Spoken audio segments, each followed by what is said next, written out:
What are you doing? I'm just celebrating Cinco de Mayo, man. Mexico's Independence Day. I don't know why I'm talking like this, because I want to.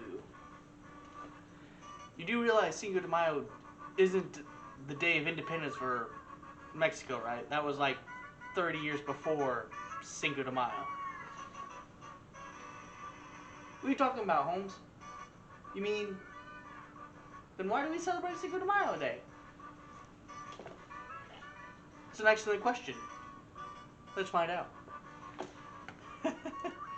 Welcome home, guys. Glad to see you guys here. You guys look good. Pound it, bring it in. Man, you guys looking sharp. Looking good, looking good.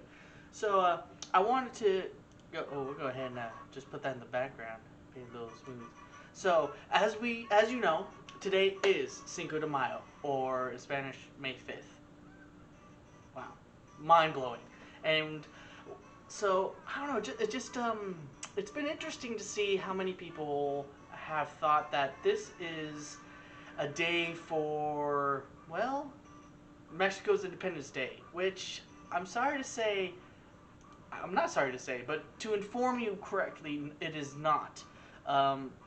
Actually, Cinco de Mayo is a representation of just basically Mexico standing their ground, and it's a celebration of a battle that they beat the French Empire, so that Mexico could could beat the tyranny of the French at the time. So we'll go a little bit and we'll dive a little bit into history here.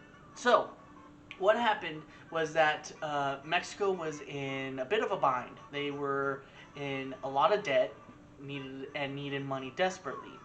Well, at that time, both the Spanish, the British, and the French all kind of went into Mexico, and they started, they had their troops there.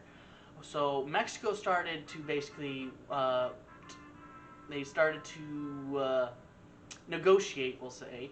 And anyway, so they started to say, hey, this is Mexico, this is our place, you guys got to get. So the Spanish and the British, they left. The French, however, they thought that this would be a perfect opportunity to have a French colony, to expand the French Empire. That's basically what they were thinking. And so they, instead of leaving, they actually brought more troops in, about 6,000 or so, and they ended up having to force the then president of Mexico out, and he ended up having to retreat back farther into Mexico in the mountains.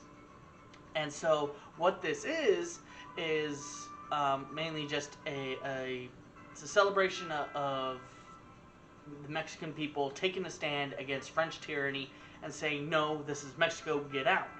And so that's what it is. So I'll do a little bit of... So this battle did take place May 5th.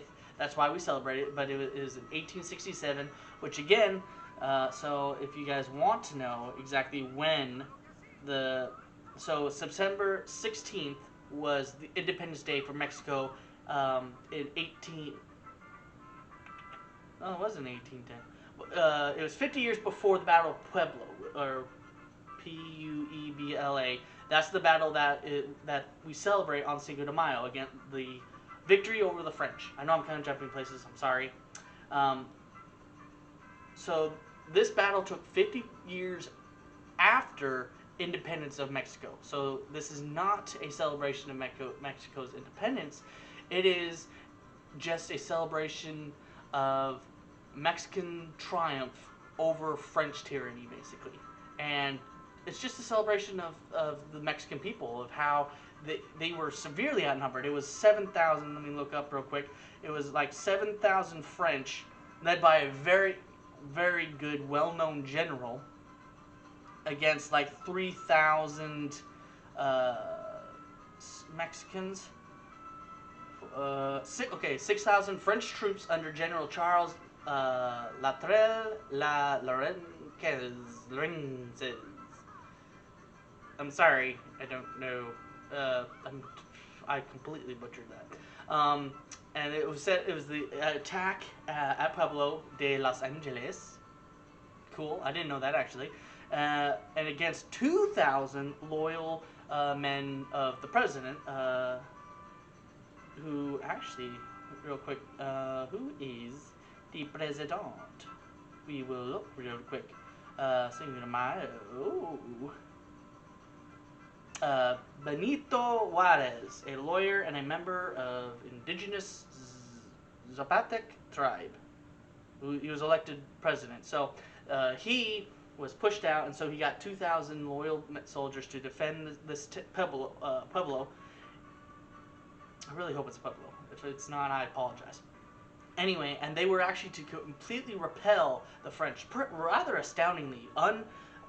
Very few men and very lightly armed. I mean, these guys, they were again very low on money. They didn't have much in artillery or anything. They did have some, but nothing compared to the fully equipped French forces. And surprisingly, it only lasted. It lasted most of the day, but it was about a day-long siege, really, where 500 French soldiers died and only about 100 Mexicans did. And it forced the French to retreat, and now this also didn't end the battle, but it definitely pushed France to kind of have to retreat, because it was after this battle that America stepped in and says, hey, France, you can't really be here, and we see what you're doing to our neighbors down south.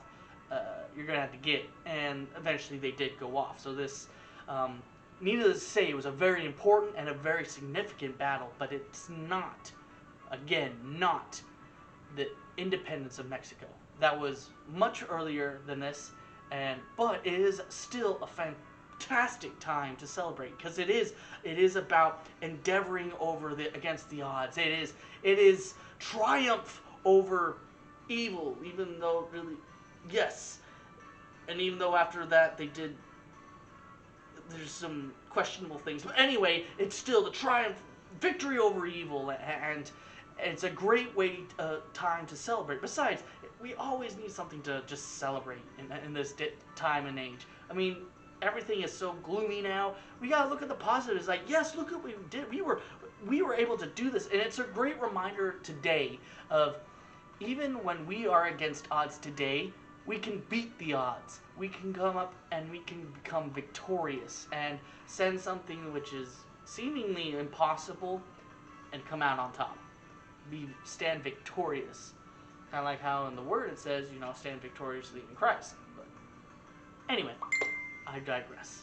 So that's what this is all about, Rude. And I really hope you guys got something out of this. If you guys want to hear more about history and things like that, I would really enjoy doing it. I always enjoy history. History is my jam. Dan history man, I don't know. But I just really enjoy it. It's something fantastic, and it's something that if you forget about history, you're like the saying, if you don't know your history, you're doomed to repeat it. I don't know if you're doomed, but it definitely, you can learn from history past. And not only learn from it, but you can also be encouraged from it, and you can be motivated from it. Knowing history, I know history is probably not a fun class in high school or college, but it may not be as important as math, science, and English. However, I do think for culturally, it is extremely important and extremely valuable. So anyway, yeah. So that's Cinco de Mayo. I hope you guys have a great Cinco de Mayo. Be safe out there. Don't get too crazy. And just remember, enjoy, and spend time with family. That's what's really important. Is on these days of remembrances and just celebration, spend it with people who you love and care for you, and just enjoy and have a great time.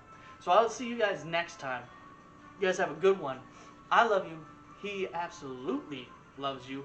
And I'll see you in the next video. Later!